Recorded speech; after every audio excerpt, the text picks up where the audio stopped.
So we hired Charley Hine, who I think is one of the best product people in Colorado. He understands mobile, he's technical background, and we've hired him to come on board and sort of manage product. Kevin Mann, the founder, is an amazing product guy. I've never seen anyone that can manipulate Photoshop the way he does, and I think he comes up with really interesting feature sets. So if you're to put Kevin and myself together, I'm very macro, Kevin tends to be very micro, and now we have Charley that can translate all that and turn it into something.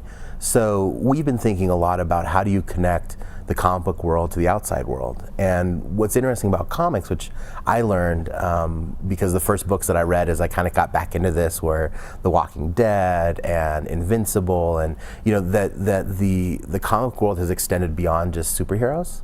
There's a whole story side to it now. The Walking Dead's an amazing story about zombies, which the general concept is if you look at any zombie movie, in 2 hours they sort of answer the question. The world is taken over by zombies, or the world beats the zombies, right?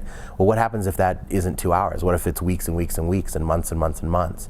How would you live in a world like that? And so The Walking Dead now is, 65, 70 issues in. It's been around for a while. It just got optioned to be a show on AMC, but it takes place in Georgia, and they travel about.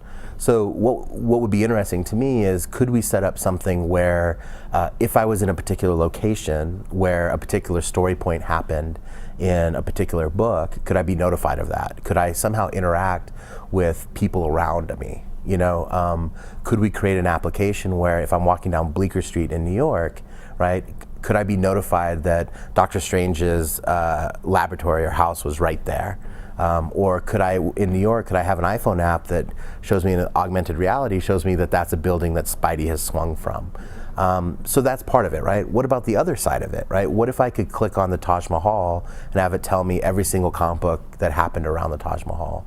So those are the ways that we're thinking about integrating location. And could you, in essence, check in like you do on a Foursquare? Could you check into a comic book, right, location within a comic book, and then have a similar experiences to what you have on Foursquare? Can I check into Bleecker Street while I'm reading a Doctor Strange book, and have other people check into the same location, and then create conversation right away about that book?